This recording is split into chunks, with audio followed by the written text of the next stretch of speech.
Hello दोस्तों, हम आपके लिए लेकर आए हैं पाकिस्तानी मीडिया का एक और लेटेस्ट वीडियो। दोस्तों, पाकिस्तानी मीडिया में एक खबर आग की तरह फैल चुकी है कि भारतीय फौज ने आईएसआई के एजेंट और लश्कर तैयबा के 2 दहशतगर्द जो भारत के बारामूला में हथियारों की एक बड़ी कंसाइनमेंट पहुंचाने की कोशिश कर रहे थे, उनका रास्ता रोक लिया। गोलीबारी में एक दहशतगर्द मारा गया, जबकि दूसरे दहशतगर्द ने डर के मारे हथियार डाल दिए। भारतीय फौज ने उसे गिरफ्तार किया और मीडिया के सामने लाकर खड़ा कर दिया। अब पाकिस्तानी मीडिया की परेशानी का सबसे बड़ा कारण यह है कि दहशतगर्दी की वजह से पहले ही पाकिस्तान के ऊपर FATF की तलवार लटक रही है। तालिबान की वकालत की वजह से वेस्टर्न कंट्रीज पाकिस्तान के खिलाफ हैं। यूरोपियन कंट्रीज पाकिस्तान को दिया गया GSP+ स्टेटस वापस लेने की सोच रही हैं। ऊपर से भारतीय फौज ने ISI की इतनी बड़ी साजिश को बेनकाब कर दिया, जिसके पाकिस्तान के ऊपर बहुत गहरे असर हो सकते हैं।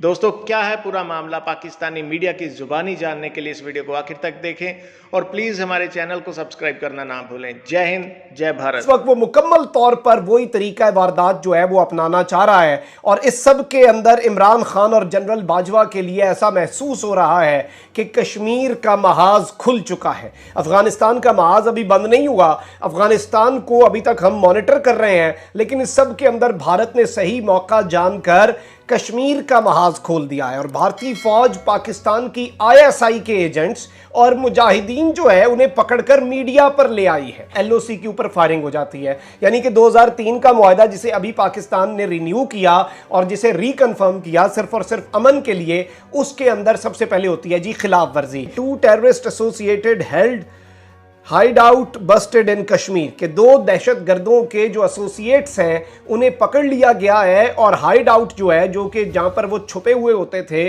उसे मकबूजा वादी के अंदर बस्ट कर लिया गया है, उसे मकबूजा वादी के अंदर पकड़ लिया गया है। हिंदुस्तान टाइम्स क्या रिपोर्ट कर रहा है? Militant killed, another captured as army foils infiltration in Uri के एरिया के अंदर आर्मी ने घुसने की कोशिश, कश्मीर के अंदर इन्फिल्ट्रेशन जो हो रही थी मकबूजा वादी के अंदर, उसे आर्मी ने नाकाम बनाते हुए एक शख्स को मार दिया है, जबकि दूसरे शख्स को जिंदा पकड़ लिया है। अब इस हवाले से NDTV जो है वो क्या कह रहा है, आप ये देख सकते हैं। पाक terrorist 19 captured another killed during infiltration attempt, कि पाकिस्तान का एक दहशतगर्द जिसकी उम्र 19 साल है उसे मार दिया गया है और एक मारा गया है और एक गिरफ्तार हुआ है। और इस सब के अंदर जम्मू और कश्मीर के अंदर मकबूजा वादी के अंदर इन्फिल्ट्रेशन हो रही थी और आर्मी जो है उसने ये दावा किया है कि हमने पिछले 7 दिन के अंदर 7 पाकिस्तान के भेजे हुए दहशतगर्द जो हैं उन्हें मारा है।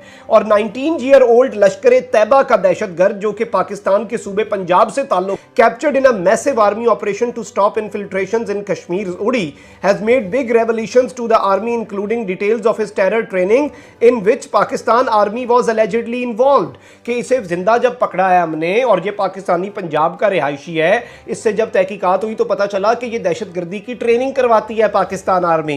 The terrorist surrendered when his associate trying to cross over with him was killed by the army, कि ये जो शख्स है 19 साल का, इसे गिरफ्तार कर लिया गया, इसने सरेंडर किया जब इसके साथी को मार दिया गया। The infiltrators were planning a major strike, ये एक बहुत बड़े हमले और एक बहुत बड़ी स्ट्राइक की तैयारी कर रहे थे। अली बाबरा पुत्रा, the captured terrorist, had claimed that he had to drop arms in Baramulla, but the size of the consignment raised suspicion.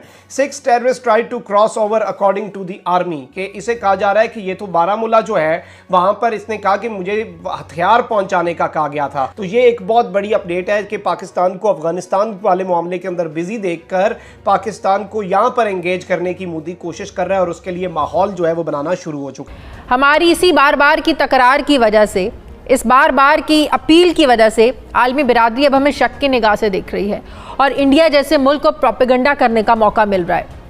Pakistan पहले ही FATF और GSP+ जैसे स्टेटस को लेकर यूरोपीय ममालिक की आंखों में खटक रहा है और जिस पे दुश्मन मुल्क भारत तस्लीम भी कर चुका है कि वो हमारी मुखालिफत कर रहा है। ऐसे में अफगानिस्तान की वकालत की जो पॉलिसी है, क्या हमारे लिए नई मुसीबत खड़ी करने जा रही है कोई? दूसरी तरफ ये भी एक हकीकत है कि दुनिया ये तस्लीम कर चुकी है कि 9/11 का वाक़या अफगानिस्तान को अकेला छोड़ने की वजह से पेश आया। तो ऐसे में पाकिस्तान ने भी 20 साल के दौरान वॉर ऑन टेरर में हज़ारों जाने और अरबों डॉलर का नुकसान बर्दाश्त किया है। लिहाजा अफगानिस्तान के अमन में ही खित्ते का अमन पोशीदा है, क्योंकि दुश्मन चालाक होने के साथ साथ मक्कार भी है और वो हर तरफ से कोई भी मौका जाने नहीं दे रहा। इसके पीछे कौन सी खतरनाक साजिश तैयार हो चुकी है और इस साजिश में भारत के साथ कौन कौन से ममालिक शामिल हैं, कौन से जासूस को पकड़े जाने का दावा किया जा रहा है, असल में वो जासूस है कौन, तालिबान का इस सारे मामले से क्या ताल्लुक है। नाज़रीन इकराम, भारत पाकिस्तान हो या तालिबान, दोनों का खुला दुश्मन है। तालिबान के बारे में भारत ने नया बयानिया घड़ लिया है कि वो कश्मीर में आजादी पसंदों की मदद करेंगे, हालांकि अभी तक तालिबान ने ऐसा कोई इकदाम नहीं किया।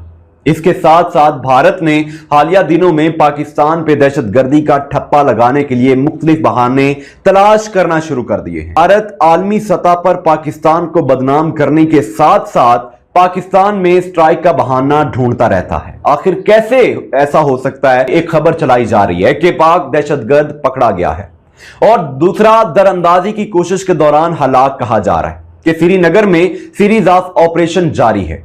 सरकारी जराये का कहना है कि कल एक लाइव ऑपरेशन के दौरान एक दहशतगर्द हलाक और दूसरा पाकिस्तानी दहशतगर्द पकड़ा गया है। यह पाकिस्तान के साथ जंग बंदी के बाद शुरू होने वाला सबसे बड़ा बगावत के खिलाफ ऑपरेशन है।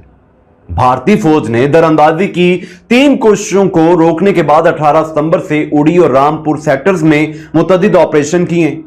ऑपरेशन के दौरान 4 भारतीय फौजी जख्मी हुए हैं। नाजरीन, कहते हैं ये कि हालिया बरसों में यह पहला मौका है कि कोई पाकिस्तानी दहशतगर्द भारत में दाखिल होने की कोशिश करते हुए पकड़ा गया है। गुज़श्ता एक हफ्ते में तीसरी दरअंदाजी की कोशिश थी। कुछ दिन पहले फौज ने 3 दरअंदाजों को हलाक किया और असलहा और गोला बारूद का एक बड़ा जखीरा बरामद किया, जिसमें 5 AK राइफलें और 70 दस्ती बम शामिल। सवाल यह है कि क्या दुनिया में अफगानिस्तान का वकील बनने का हमें कोई नुकसान हो रहा है? पाकिस्तान के साथ जो कुछ हो रहा है वो अफगान अमन मुज़ाकरात की कीमत चुकाने के अलावा और कुछ भी नहीं है। इस वक्त वज़ीर-ए-आज़म इमरान खान से लेकर वज़ीर ख़ारिजा शाह महमूद कुरैशी और मुशीर बराए कौमी सलामती डॉक्टर मोईद यूसुफ तक सभी बैनुल-अक़वामी बिरादरी से एक ही बात करते हुए नजर आ रहे हैं कि अफगानिस्तान में तालिबान हुकूमत को इंगेज किया जाए। पाकिस्तान और आलमी दुनिया को आईना दिखाया एक किस्म का इंडिया ने। उन्होंने कहा है कि करो तकरीरें, तुमने तो सिर्फ तकरीरें ही करनी है ना, तकरीरों से ही काम लेना है ना, तकरीरों से आगे तो बात बढ़नी नहीं है। हम दिखाते हैं, हम किसी से नहीं डरते। और आपने देखा इस वक्त लाइन ऑफ कंट्रोल पर हालात कशीदा हो चुकी हैं और कहा जाता है कि ये लोग पाकिस्तान से आए थे, ये लोग लश्कर ताइबा से ताल्लुक रखते हैं। तो मैं समझता हूं अब रियासत पाकिस्तान को और वजीर आजम इमरान खान को तकरीरों से आगे निकलना होगा कि जब इंडिया की जानब से LOC पर फायरिंग की गई है